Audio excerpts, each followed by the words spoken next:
Hello everyone, मैं अंकुर बबेले आप सभी का स्वागत करता हूं आपके अपने चैनल मैग्नेट ब्रेन्स हिंदी पर। मैग्नेट ब्रेन्स हिंदी एक ऐसा प्लेटफॉर्म है जो हिंदी माध्यम की कक्षा 6वीं से लेकर कक्षा 12वीं तक का संपूर्ण पाठ्यक्रम बिल्कुल निःशुल्क में उपलब्ध करा रहा है।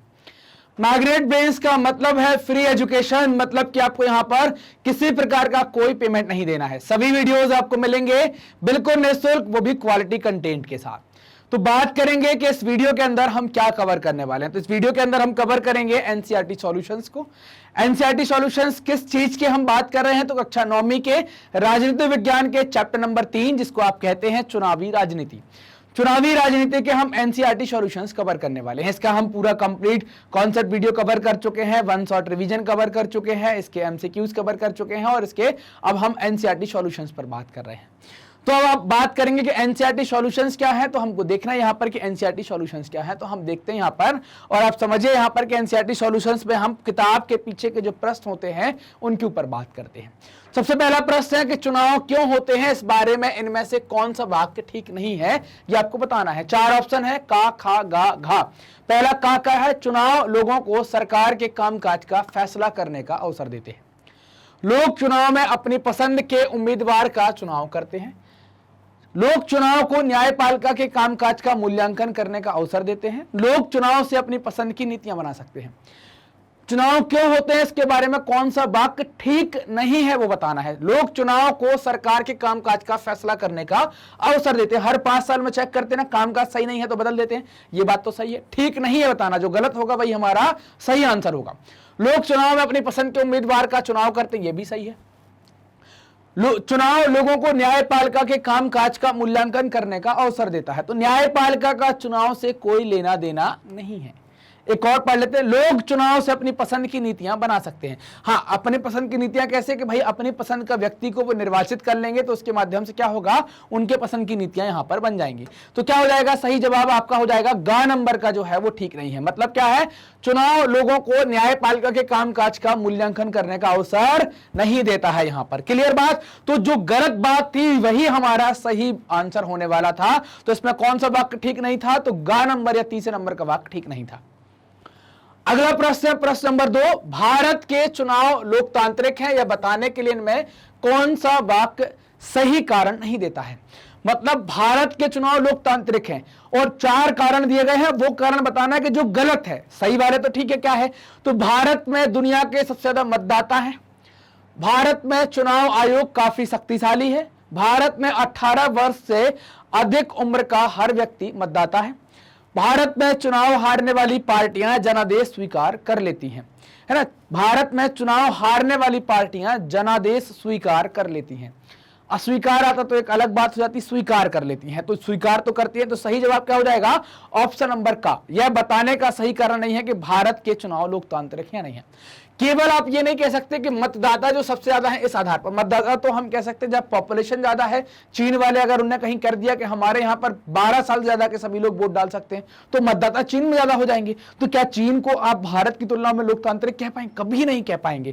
क्लियर बात। तो पहला वाला जो है वो करेक्ट होगा। हाँ, अगर यहां पर अस्वीकार कर देते तो फिर ऑप्शन क्या हो जाता, डी नंबर का करेक्ट हो जाता। अब आता है प्रश्न नंबर 3, निम्नलिखित में मेल ढूंढें। क्या क्या ढूंढना है मेल के अंदर, तो समय समय पर मतदाता सूची का नवीकरण आवश्यक है, ताकि मतलब कि आपको का वाले को मिलाना है। अब इसके लिए 4 ऑप्शन ये हैं, समाज के हर तबके का समुचित प्रतिनिधित्व हो सके, ये तो नहीं है। मतलब मतदाता सूची वाली बात हो रही कि समय समय पर नवीकरण, हर एक को अपना प्रतिनिधि चुनने का समान अवसर मिले, ये भी बात सही नहीं है। हर उम्मीदवार को चुनाव में लड़ने का समान अवसर मिले, ये भी नहीं लग रहा है सही। संभव है कि कुछ लोग उस जगह से अलग चले गए हों जहां उन्हें पिछले चुनाव में मतदान किया था, तो इसी कारण से नवीनीकरण। कुछ लोग 18 से ज्यादा के हो गए होंगे, 18 की उम्र हो गई होगी तो उनको भी वोट का अधिकार, तो क्या है, इसी कारण से इनको क्या करना है। तो इसका ऑप्शन आपको क्या समझ में आ रहा है कि, तो इसका जो आपको समझ में आएगा, पहले का आपको 4 यहां पर समझ में आएगा। का जो है वो अपन ने क्या मिला दिया यहां पर, का अपन ने मिला दिया क्या, 4। क्लियर बात। का अपन ने मिला दिया यहां पर 4। क्लियर। अब बात करेंगे खा। कुछ निर्वाचन क्षेत्र अनुसूचित जाति और अनुसूचित जनजाति के लिए आरक्षित हैं। आरक्षण क्यों लगाया गया? अब एक ऑप्शन तो चला गया अपने पास से, तो अब क्या है यहां पर आपके पास बचे हैं 3। समाज के हर तबके को समुचित प्रतिनिधित्व हो सके, हर एक को अपना प्रतिनिधि चुनने का समान अवसर मिले, हर उम्मीदवार को चुनाव में लड़ने का समान अवसर मिले। तो समाज के तबके का समुचित प्रतिनिधित्व हो सके, इसके लिए क्या होगा? ये खा का जो है जिसकी हम बात कर रहे हैं, ये किसके साथ कनेक्ट हो जाएगा? ये इसके साथ कनेक्ट हो जाएगा। क्लियर बात? अब बचा है तीसरा, प्रत्येक को सिर्फ एक वोट डालने का हक होता है, 2 को 2 के साथ मिलाना है। 2 ऑप्शन है, हर एक को अपना प्रतिनिधि चुनने का समान अवसर है, या हर उम्मीदवार को चुनाव लड़ने का समान अवसर है। तो इसका क्या हो जाएगा? इसका सही जवाब हो जाएगा गा का 2। मतलब यहां पर हम क्या बात करेंगे? यहां पर हम बात करने वाले हैं कि ये जो गा है ये किसके साथ कनेक्ट हो जाएगा? इसके साथ कनेक्ट हो जाएगा। बचा क्या? सत्ताधारी दल को सरकारी वाहन के इस्तेमाल की अनुमति नहीं है। क्यों नहीं है? क्योंकि, है ना, क्यों नहीं है? क्योंकि आप देखें यहां पर हर उम्मीदवार को चुनाव में लड़ने का समान अवसर मिले, इस कारण से नहीं है। तो क्या हो जाएगा? घा का 3 हो जाएगा। तो इस तरीके से हमने क्या कर लिया? चारों की जोड़ी यहां पर मिला ली और जोड़ी मिलाकर हमने यहां पर तैयार कर दिया कैसे यहां पर मिलाना है। क्लियर? अगला प्रश्न है प्रश्न नंबर 4। इस अध्याय में वर्णित चुनाव संबंधी सभी गतिविधियों की सूची तैयार करें और उन्हें चुनाव में सबसे ज्यादा पहले किए जाने वाले काम से लेकर आखिर तक के क्रम में सजाएं। इनमें से कुछ मामले हैं: चुनाव घोषणा पत्र जारी करना, वोटों की गिनती, मतदाता सूची बनाना, चुनाव अभियान, चुनाव नतीजों की घोषणा, मतदान, पुनर्मतदान के आदेश, चुनाव प्रक्रिया की घोषणा या नामांकन दाखिल करना। तो इसमें आपको क्या लगता है? सबसे पहले हम यहां कोशिश करते हैं अपन कि आपको क्या लगता है? आपने पूरा चैप्टर पढ़ा, सबसे पहले क्या होगा? सबसे पहले बनती होगी मतदाता सूची। फिर क्या होता होगा कि चुनाव का घोषणा पत्र जारी करना, चुनाव घोषणा पत्र जारी करना, वोटों की गिनती करना, चुनाव अभियान, चुनाव नतीजों की घोषणा, मतदान, पुनर्मतदान के आदेश, चुनाव प्रक्रिया की घोषणा, नामांकन दाखिल करना। तो फिर क्या होता होगा? चुनाव घोषणा पत्र जारी होगा कि भाई कब कब चुनाव कहां होने वाले हैं। तो ऐसे कुछ यहां पर इस तरीके से आपको यहां पर ऑर्डर तैयार करना है। हम देख रहे थे डायरेक्ट हमारे यहां पर क्या है, तो ये आपकी लिस्ट बनी हुई है। सबसे पहले क्या होगा? मतदाता सूची तैयार होगी। उसके बाद क्या होगा? चुनाव प्रक्रिया की घोषणा होगी। चुनाव प्रक्रिया की घोषणा के बाद आपको आपका नामांकन दाखिल करना है। नामांकन दाखिल करने के बाद चुनाव घोषणा पत्र जारी करना है ना, कि चुनाव घोषणा पत्र क्या है ना, चुनाव प्रक्रिया की घोषणा हो गई, फिर आपको घोषणा पत्र जारी करना है कैसे लड़ेंगे, फिर आप चुनाव अभियान करेंगे अपना, फिर उसके बाद आपको मतदान करना होगा। मतदान के बाद अगर गड़बड़ी पाई गई है तो पुनर्मतदान के आदेश हो सकते हैं, और अगर पुनर्मतदान भी हो गया है या मतदान हो गया तो वोटों की गिनती होगी, और लास्ट में क्या जाएगा? चुनावी नतीजे जो है वो एकदम आखिर में आ जाएंगे। तो इस तरीके से हमने इनको क्रम में तैयार कर लिया।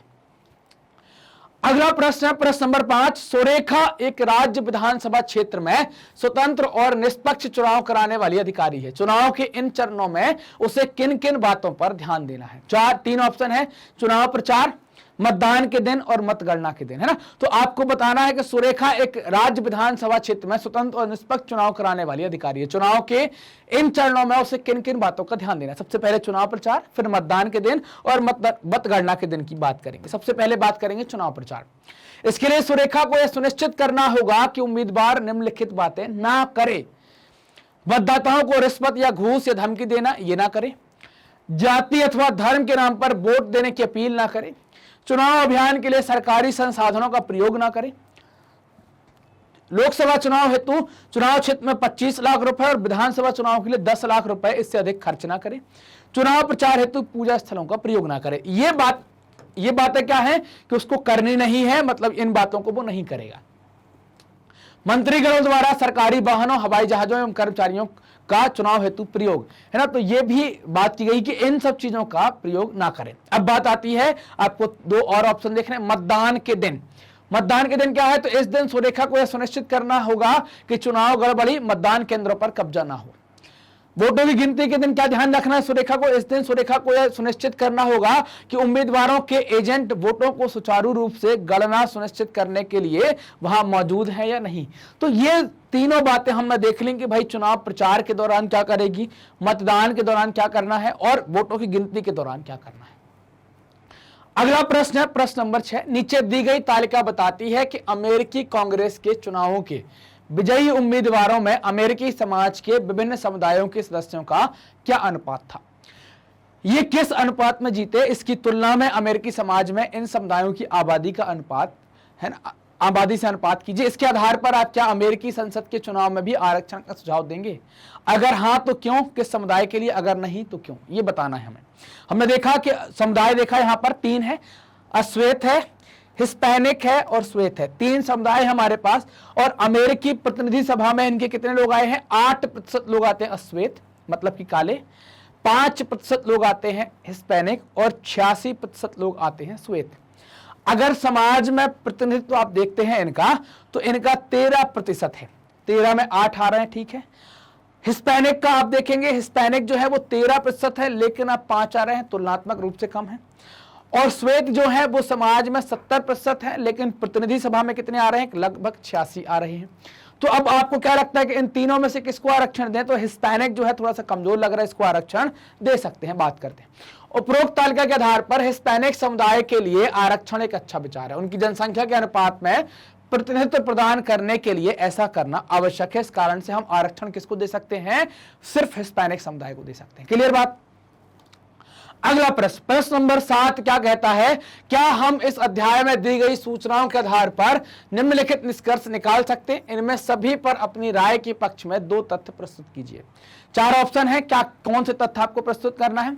भारत के चुनाव आयोग को देश में स्वतंत्र और निष्पक्ष चुनाव करा सकने लायक पर्याप्त अधिकार नहीं है। हमारे देश में चुनाव में लोगों की जबरदस्त भागीदारी होती है। सत्ताधारी पार्टी के लिए चुनाव जीतना बहुत आसान होता है। अपने चुनावों को पूरी तरह से निष्पक्ष और स्वतंत्र बनाने के लिए कई कदम उठाने जरूरी हैं। तो आपको बताना है कि इन सभी पर आपकी राय क्या है। इन सब के लिए आपको 2-2 पक्ष लिखना है। तो सबसे पहले का नंबर की बात करेंगे। क्या कहता है? भारत के चुनाव आयोग को देश में स्वतंत्र और निष्पक्ष चुनाव करा सकने लायक पर्याप्त अधिकार नहीं है। नहीं, यह सच नहीं है। वास्तव में चुनाव आयोग भारत में स्वतंत्र एवं निष्पक्ष चुनाव कराने के लिए पर्याप्त रूप से शक्तिशाली है। यह चुनाव आचार संहिता लागू करता है तथा इसका उल्लंघन करने वाले उम्मीदवार या दलों को सजा देता है। चुनावी ड्यूटी के दौरान कर्मचारी चुनाव आयोग के अधीन कार्य करता है, न कि सरकार के। चुनाव आयोग बहुत शक्तिशाली होता है, चुनाव भी बर्खास्त कर देता है। वो उसके ऊपर है कि वो कैसे उसको चलाना है। तो वो स्वतंत्र और निष्पक्ष चुनाव करा लेता है। बहुत पावरफुल पोस्ट होती है, बहुत ताकतवर व्यक्ति ये होता है, ताकतवर निकाय होता है। दूसरे की बात करेंगे, हमारे देश के चुनाव में लोगों की भागीदारी जो है वो क्या जबरदस्त भागीदारी? हाँ, यह सच है कि हमारे यहाँ लोग काफी मतदान करते हैं। अगर हम तुलनात्मक रूप से दुनिया को देखते हैं, चुनाव में लोगों की भागीदारी प्रायः मतदान करने वाले लोगों के आंकड़ों से मापी जाती है। मतदान प्रतिशत योग्य मतदाताओं में से वास्तव में मतदान करने वाले लोगों के प्रतिशत को दर्शाता है। पिछले 50 वर्षों के दौरान भारत में मतदान का प्रतिशत या तो स्थिर रहा है या वास्तव में बढ़ा है, घटा नहीं है हमारे यहाँ। भारत में आम लोग चुनाव को अत्यधिक महत्व प्रदान करते हैं। उनका मानना है कि चुनावों द्वारा वे राजनीतिक दलों पर अपने अनुकूल नीति और कार्यक्रमों के लिए दबाव डाल सकते हैं। उन्हें लगता है कि देश के संचालन के तरीके में उनका वोट का महत्व है। तो वोट कहते हैं ना कि लोकतंत्र का सबसे मूल अधिकार है कि आपको वोट देने का अधिकार है ना। तो आप वोट के थ्रू अपने प्रतिनिधि या अपने शासक को चुनने, मतलब अपनी पसंद और नापसंद व्यक्त कर सकते हैं, आपके पास अधिकार है। तो हर व्यक्ति को वोट डालना चाहिए। ऐसे ही सरकारों के द्वारा या नेताओं के द्वारा या सभी जागरूक व्यक्तियों के द्वारा ये कहा गया कि हर एक व्यक्ति क्या करे? वोट डाले। इन सब प्रयासों से आप देखेंगे दिन प्रतिदिन या चुनाव दर चुनाव भारत में मतदाताओं की संख्या या उनका प्रतिशत बढ़ता गया है हर चुनाव के अंदर। तो आप कह सकते हैं कि भारत में चुनाव में लोगों की जो है वो जबरदस्त भागीदारी होती है। ग नंबर का क्या कहता है? सत्ताधारी पार्टी के लिए चुनाव जीतना बहुत आसान होता है। नहीं, यह सच नहीं है। अगर ऐसा होता तो जिसकी सत्ता आ गई वो तो हटता नहीं कभी, आप ये मान के चलिए। तो इतना तो आसान नहीं होगा, चाहे आप सत्ता में हो चाहे आप विपक्ष में हो। सत्ताधारी दल भी निरंतर चुनाव हारते आए हैं। ऐसे उम्मीदवार जो अधिक पैसे खर्च करने के लिए जाने जाते हैं प्रायः चुनाव हार जाते हैं। चुनाव जीतने के लिए ऐसा जरूरी नहीं है कि आपने पैसा खर्च कर दिया, सत्ता के हैं, उसके बाद भी लोग चुनाव हार जाते हैं। अधिकांश आप पेपर में देखेंगे उसने इतना खर्च किया फिर भी चुनाव हार गया। लड़ाई झगड़े वाले किस्से भी आप सुनते होंगे। अगला है, अपने चुनावों को पूरी तरह से निष्पक्ष और स्वतंत्र बनाने के लिए कई कदम उठाने और जरूरी है। हाँ, ये सच है कि और कदम और निष्पक्ष प्रक्रिया हो सकती है। सुधार किया जाना आवश्यक है क्योंकि कुछ दल एवं उम्मीदवार जिनके पास अधिक पैसा है उन्हें चुनाव में अनुचित लाभ मिलता है। देश के कुछ भागों में आपराधिक छवि वाले लोग अन्य लोगों को चुनावी दौर में पछाड़ कर मुख्य दलों से चुनाव का टिकट पाने में सफल हो जाते हैं। मतलब आपराधिक और पैसा, ये 2 चीजों पर और नियंत्रण अच्छा करना हमको पड़ेगा। अगला प्रश्न आता है प्रश्न नंबर 8। चिनप्पा को दहेज के लिए अपनी पत्नी को परेशान करने के जुर्म में सजा मिली थी। सतबीर को छुआछूत मानने का दोषी पाया गया था। दोनों को अदालत ने चुनाव लड़ने की इजाजत नहीं दी। क्या सही फैसला लोकतांत्रिक चुनावों के बुनियादी सिद्धांतों के खिलाफ जाता है? अपने उत्तर के पक्ष में तर्क दीजिए। यह निर्णय लोकतांत्रिक चुनावों के बुनियादी सिद्धांतों के विरुद्ध नहीं है, क्योंकि चिनप्पा व सतबीर दोनों ही अपराधी हैं तथा देश के लिए अच्छे तथा आदर्श नागरिक सिद्ध नहीं हुए, इसलिए उन्हें केंद्र अथवा राज्य सरकार में कोई पद धारण करने का अधिकार नहीं है। क्योंकि उनमें परिवार और समाज के प्रति कोई सम्मान नहीं है, वे देश के प्रति भी सम्मान नहीं दिखाएंगे। तो इस कारण से क्या है कि भाई, इस कारण से आप क्या कह सकते हैं कि ये जो निर्णय है वो बिल्कुल चुनाव के बुनियादी सिद्धांतों के खिलाफ नहीं जाता है। अगला प्रश्न है प्रश्न नंबर 9। यहां दुनिया के अलग अलग हिस्सों में चुनावी गड़बड़ियों की कुछ रिपोर्ट दी गई है। क्या ये देश अपने यहाँ चुनाव में सुधार के लिए भारत से कुछ बातें सीख सकते हैं? प्रत्येक मामले में आप सुझाव दीजिए। सबसे पहला का, नाइजीरिया के चुनाव में मतगणना अधिकारी ने जानबूझकर एक उम्मीदवार को मिले वोटों की संख्या बढ़ा दी, उसे विजयी घोषित कर दिया गया। बाद में अदालत ने पाया कि दूसरे उम्मीदवार को मिले 5 लाख वोटों को उस उम्मीदवार के पक्ष में दर्ज कर लिया गया है। उत्तर क्या है? इस मामले में प्रत्येक उम्मीदवार का प्रतिनिधि वहां उपस्थित होना चाहिए। यह सुनिश्चित करेंगे कि वोटों की गिनती निष्पक्ष तरीके से हो रही है या नहीं हो रही है। अगला है खा। फिजी में चुनाव से ठीक पहले एक पर्चा बांटा गया जिसमें धमकी दी गई कि अगर पूर्व प्रधानमंत्री महेंद्र चौधरी के पक्ष में वोट नहीं दिया गया तो खून खराबा हो जाएगा। यह धमकी भारतीय मूल के मतदाताओं को दी गई। उत्तर क्या है? चुनाव आयोग को इस मामले में जांच करनी चाहिए और ऐसे पर्चे बांटने वाले दल या उम्मीदवार को बर्खास्त कर देना चाहिए। तो ये धमकी वाला मामला भी खत्म हो जाएगा। भारत में व्यवस्था है, इस कारण से जो कि हम जो बता रहे हैं उत्तर में वो भारत में है, इस कारण से हम ऐसा लिख सकते हैं वहां पर। अगला है गा। अमेरिका के हर प्रांत में मतदान, मतगणना और चुनाव संचालन की अपनी अपनी प्रणालियां हैं। सन 2000 के चुनाव में फ्लोरिडा प्रांत के अधिकारी ने जॉर्ज बुश के पक्ष में अनेक विवादास्पद फैसले लिए, पर उनके फैसले को कोई भी नहीं बदल सका। वहां केवल एक ही चुनाव आयोग होना चाहिए जिसे राजनीतिक प्रभाव से मुक्त होना चाहिए, जैसे भारत में है। पूरे देश में चुनाव आयोजित करने के लिए जिम्मेदार भी उस चुनाव आयोग को होना चाहिए। अगर अलग अलग होगा तो समस्याएं आती रहेंगी, समस्याएं खड़ी होती रहेंगी। अगले प्रश्न की तरफ बात करें, प्रश्न नंबर 10। भारत में चुनावी गड़बड़ियों से संबंधित कुछ रिपोर्टें यहां दी गई हैं। प्रत्येक मामले में समस्या की पहचान कीजिए। इन्हें दूर करने के लिए क्या किया जा सकता है? चुनाव की घोषणा होते ही मंत्री महोदय ने बंद पड़ी चीनी मिल को दोबारा खोलने के लिए वित्तीय सहायता देने की घोषणा की। मतलब हमें चुनाव की गड़बड़ियों से संबंधित कुछ रिपोर्टें दी गई हैं, उसके बारे में बात करनी है। तो आप देखें यहाँ पर कि चुनाव की घोषणा जैसी हुई तो मंत्री महोदय ने क्या कर दिया? बंद पड़ी चीनी मिल को दोबारा खोलने के लिए वित्तीय सहायता दे दी। चीनी मिल को आर्थिक सहायता देने का वादा करके मंत्री महोदय ने एक नीतिगत फैसले की घोषणा की है। यह सही नहीं है, क्योंकि चुनाव की घोषणा होने के बाद यह किया गया है ना। चुनाव की घोषणा होने के बाद नीतिगत फैसले की घोषणा नहीं की जा सकती। मंत्री को चुनाव लड़ने की अनुमति नहीं दी जानी चाहिए। तो ये तो हमने पहला तर्क समझा। अब दूसरा समझते हैं, खा क्या कहता है। विपक्षी दलों का आरोप था कि दूरदर्शन और आकाशवाणी पर उनके बयानों और चुनाव अभियान को उचित जगह नहीं दी गई है। विपक्षी दलों के बयान में चुनाव अभियान को दूरदर्शन तथा आकाशवाणी पर उचित स्थान न देकर सरकार ने अपनी स्थिति का दुरुपयोग किया है। इसके प्रत्युत्तर में विपक्ष को राष्ट्रीय मीडिया में पर्याप्त समय मिलना चाहिए। तो ये एक सही बात हो सकती है कि जितना सरकार को मिल रहा है उतना विपक्ष को भी यहां पर समय मिलना चाहिए। अगला है गा। चुनाव आयोग की जांच से एक राज्य की मतदाता सूची में 2 लाख फर्जी मतदाताओं के नाम मिले हैं, है ना। तो ये वही गा आ गया कि चुनाव आयोग की जांच में क्या है कि एक मतदाता सूची में 2 लाख फर्जी नाम मिलते हैं। क्या है? फर्जी मतदाताओं की मौजूदगी का अर्थ है कि मतदाता सूची तैयार करने वाले अधिकारियों ने चुनावी गड़बड़ी की तैयारी की थी। चुनाव आयोग को मतदाताओं की सूची तैयारी की देखभाल करनी चाहिए और जो फर्जी माने गए हैं उनको बर्खास्त कर दें कि भाई आप अभी के चुनाव में वोट नहीं डाल पाएंगे, क्योंकि आपका नाम 2 जगह है, फर्जी आ गए हैं। आप यहां भी आपका वोटिंग में नाम है और वहां भी आपका वोटिंग में नाम है। अगला है घा। एक राजनीतिक दल के गुंडे बंदूकों के साथ घूम रहे थे, दूसरी पार्टियों के लोगों को मतदान में भाग लेने से रोक रहे थे, दूसरी पार्टी के चुनावी सभाओं पर हमले कर रहे थे। क्या होगा सही? गुंडों का प्रयोग करके राजनीतिक दलों ने अपने प्रतिद्वंदियों को धमकाया है। चुनाव आयोग को बंदूकधारियों की गिरफ्तारी का आदेश देना चाहिए तथा उस दल को चुनावों से बर्खास्त कर देना चाहिए। ये सभी तरीके के जो निर्णय पर हम बात कर रहे हैं भारत में सभी चलते हैं। आप अगर चुनाव के दौरान बंदूक लेते हुए या घूमते हुए पाए जाएंगे तो आपकी बंदूक को जब्त कर लिया जाएगा। अगले प्रश्न पर बात करें, प्रश्न नंबर 11। जब यह अध्याय पढ़ाया जा रहा था तो रमेश कक्षा में नहीं आ पाया था। अगले दिन कक्षा में आने के बाद उसने अपने पिताजी से सुनी बातों को दोहराया। क्या आप रमेश को बता सकते हैं कि उसने किन बयानों में गड़बड़ी की है? पहला, औरतें उसी तरह वोट देती हैं जैसे पुरुष उनसे कहते हैं, इसलिए उनको मताधिकार देने का कोई मतलब नहीं है। तो पहली बात रमेश ने ऐसी कही है। यह कथन गलत है क्योंकि गुप्त मतदान की नीति यह सुनिश्चित करती है कि प्रत्येक मतदाता जिसे चाहे उसे अपना वोट दे सकती है और भारत में गुप्त मतदान की व्यवस्था ही की गई है। महिलाएं अपना निर्णय स्वयं लेने और अपनी पसंद के उम्मीदवार को चयन करने के लिए पूर्णतः सक्षम है। मतलब घर पर दबाव हो सकता है, लेकिन जब वो वोट डालती हैं तो वो स्वतंत्र है, जिसको चाहे उसको वोट डाल सकती है और गुप्त रखा गया, कोई देख भी नहीं सकता है कि उन्होंने किसको वोट डाला है किसको नहीं। तो वो आकर क्या कहती हैं क्या नहीं कहती वो एक अलग चीज है, वो अपना मत अच्छे तरीके से प्रयोग वहां पर कर सकती हैं।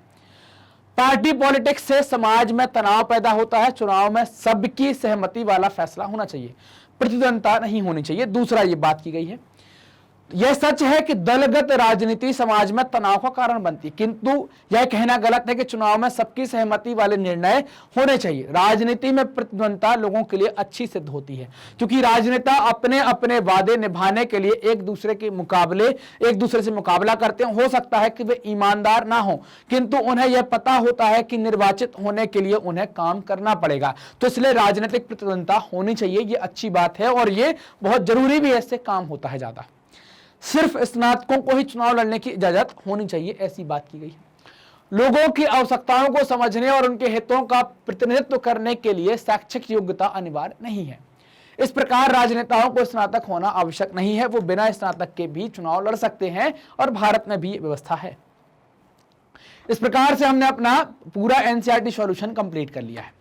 आपके सभी बुक में दिए गए सभी प्रश्नों के उत्तर हमने यहां पर देख लिए। आप एक बार इस वीडियो को देखिए, फिर अपने प्रश्नों को फिर से खोलिए और फिर से लिखने की कोशिश कीजिए बिना वीडियो को देखते हुए। आप देखेंगे पाएंगे कि आप पूरे उत्तर बहुत आसानी से लिख पा रहे हैं, क्योंकि आपने पहले पूरे वीडियो देख लिए, फिर आपने पूरा रिविजन कर लिया, फिर आपने एनसीईआरटी सॉल्यूशन कर लिया और फिर आप इसके बाद एमसीक्यूज को भी लगा लेंगे, बहुविकल्पी प्रश्नों का भी वीडियो देख लेंगे। तो इससे आपका पूरा चैप्टर बहुत मजबूत हो जाएगा। मैग्नेट ब्रेन्स ने आपकी सुविधा के लिए अपनी एक वेबसाइट बनाई है magnetbrains.com। वेबसाइट का उपयोग करने के लिए आप टाइप कर सकते हैं magnetbrains.com।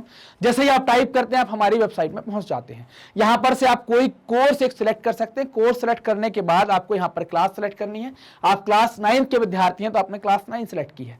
सिलेक्ट करते ही आपके सामने सारे टीचर्स आ जाएंगे। जो सब्जेक्ट आप पढ़ना चाहते हैं पढ़ सकते हैं। मान लीजिए कि आप राजनीति विज्ञान पढ़ना चाहते हैं तो आप यहां पर क्लिक करेंगे वॉच नाउ पर।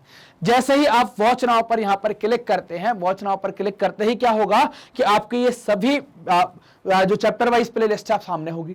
आपको जो चैप्टर देखना है उस पर क्लिक करेंगे, उसके सभी वीडियो ओपन हो जाएंगे। हर टॉपिक के आगे वॉच नाउ लिखा है, उस पर क्लिक करेंगे, वीडियो कुछ इस तरीके से चल जाएगी। पूरा वीडियो देखने के बाद अगले वीडियो पर जाना है तो आप नेक्स्ट वीडियो के बटन का उपयोग कर सकते हैं। इससे क्या होगा, आपकी समय की बचत होगी और आप व्यवस्थित तरीके से अपनी पढ़ाई कर पाएंगे। मैग्नेट ब्रेन्स हिंदी माध्यम के विद्यार्थियों के लिए कक्षा 7वीं से लेकर 12वीं तक का संपूर्ण पाठ्यक्रम बिल्कुल निःशुल्क में उपलब्ध करा रहा है। ये वीडियो प्राप्त करने के लिए आपको करना क्या है, अब बस करना इतना सा है आपको कि आपको मैग्नेट ब्रेन्स हिंदी को सब्सक्राइब करना है। जो वीडियो आते हैं उनको आप लाइक करें, अपने दोस्तों के साथ खूब शेयर करें और कमेंट सेक्शन में जाएं, कमेंट जरूर करें। कमेंट कर आप हमें भी बताएं कि आपको वीडियोस कैसे लग रहे हैं। धन्यवाद।